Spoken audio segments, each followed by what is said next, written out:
everyone, and my name is Eula, and welcome to Eula's English Country again. And English book 2 today is Magic Tree House, Earthquake in the Early Morning, and today we'll start it at Chapter 9, The Wonderful Room. And Jack and Annie are at Frog Creek Wood in the Magic Tree House. They're home now.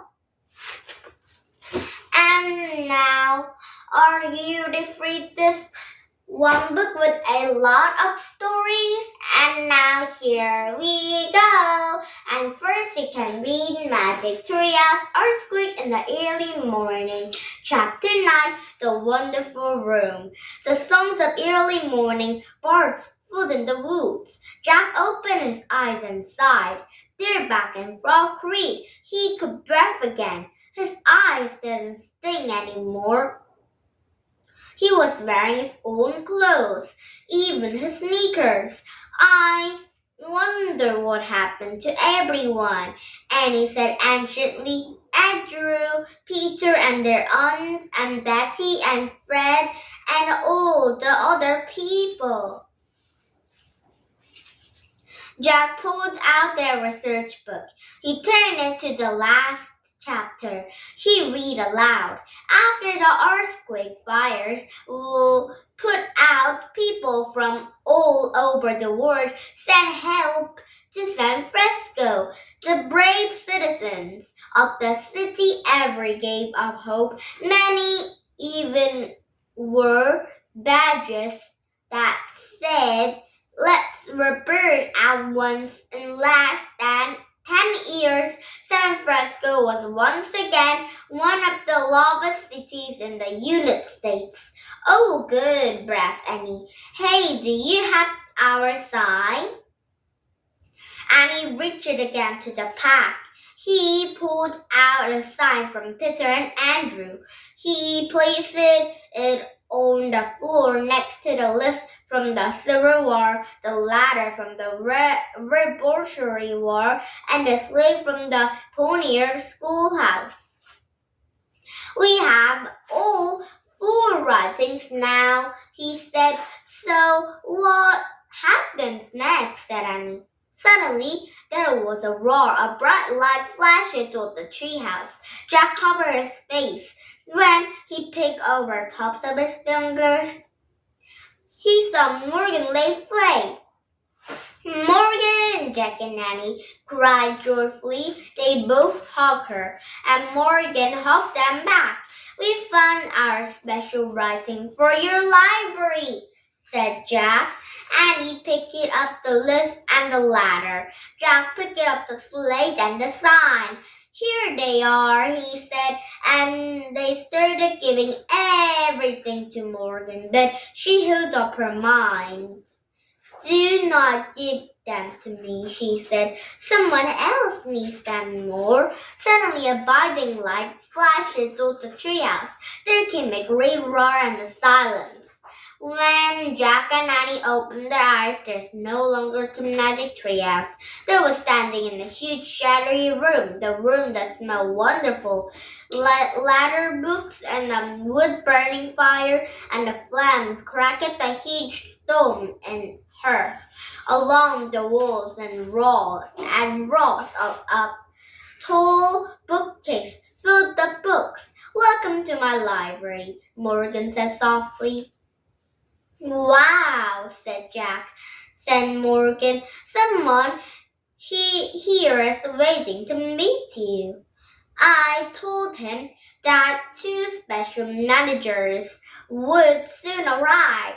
"Where is he?" said Annie. Morgan pointed to the man dressed in a dark blue in the corner of the library. He sat in the chair. His head was bowed.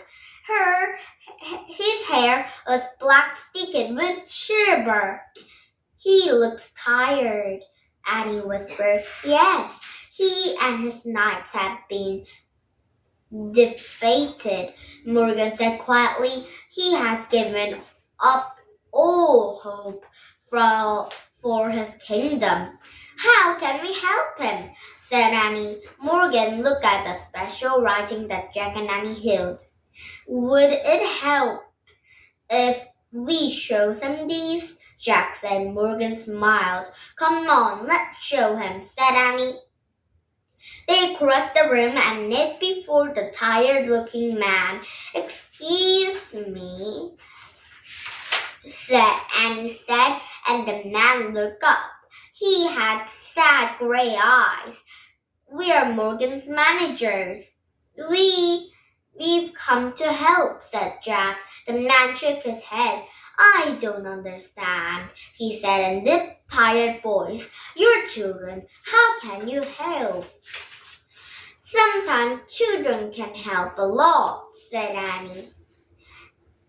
And Jack and I have a janitor, and we help wounded soldiers. We help people caught in the earthquake in the twister, Jack added. The man straight up in a little. That is the brave, he said. He wanted to share how we did it, said Annie. She held them the list from the Civil War. This tells how to help 100 people, she said. She held up a ladder from the Revolutionary War. And this tells you that even things look at worse, you shouldn't give up, she said. And Jack held up a stick from a Ponizer schoolhouse. This says, if first and you don't lose it, try again, he said. Then Jack held up a piece of a roof from the San Francisco earthquake. And this says that when you've lost everything, you can still have hope, he said. And the man stated the 4 special writings. And then he looked at Jack and Annie with a piercing gray eyes. You're both very kind to find these old things to bring me, he said. Are you magic? Oh no, said Annie. Morgan is magic. We're just ordinary kids. The man smiled. And he seems less and rainy now. And I'm just an ordinary king, he said softly. I suppose if 2 ordinary kids can find a cargage hope and an ordinary king can find it too. The man slowly stood up. I will go now and speak to my knights, he said. I will share the wisdom you have brought me. And he wrapped his cape around him. He bowed to Jack and Annie. Thank you, he said, and he was thrown bravely to Morgan's library. Yes, thank you, said Morgan, walking over to Jack and Annie. You're welcome, they said. These are for your library, said Jack. He and Annie gave Morgan 4 special writings. Morgan smiled. There's a reason will help many readers who come here, she said. Great, said Annie. It's time to go home now, said Morgan. And Jack looked around Morgan's library. He hated to leave. It was the most wonderful room he had ever seen. Don't worry, you can come back again, said Morgan, reading his mind. You must come back, for you both have helped the Camlet. Goodbye for now. Before Jack and Annie could speak, there was another blinding flash. And they were home again in the treehouse and Brooklyn in the early morning. And now chapter 10, The Mystery of Morgan's Library. And now today, now we're starting at chapter 10, The Mystery of Morgan's Library.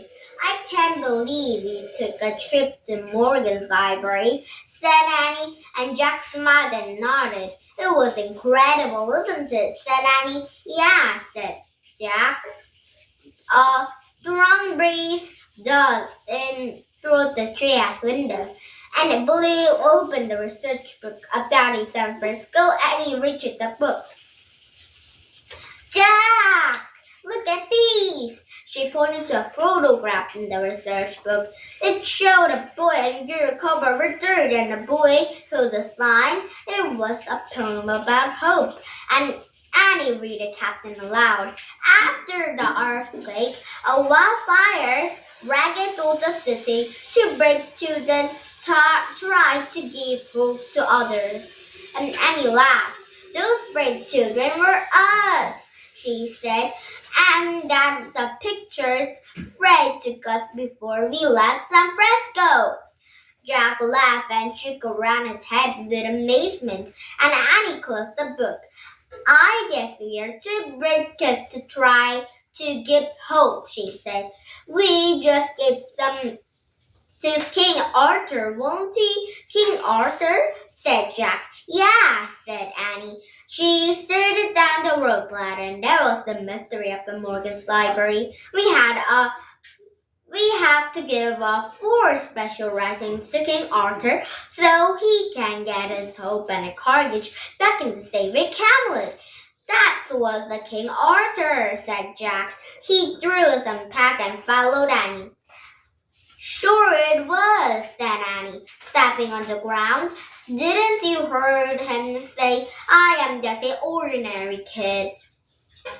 Get it, King? But King Arthur is not an ordinary king, Jack said. Well, he thinks so, said Jack. Said Annie. I know it will him.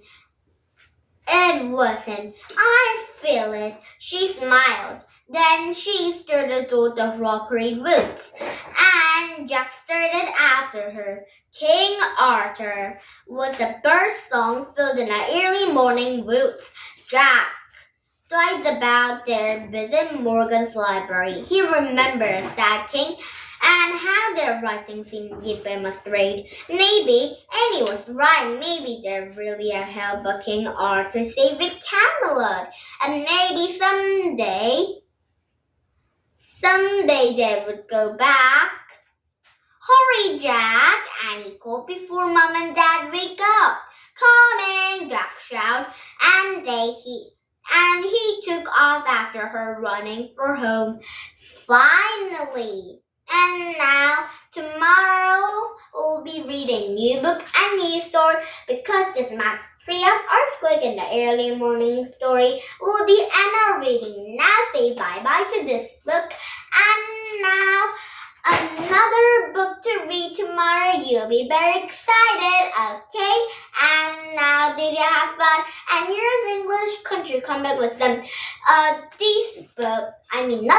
a new book and new stories to read, okay? And now, bye-bye for now, and please don't visit my YouTube. Bye-bye, everybody. Have a nice day.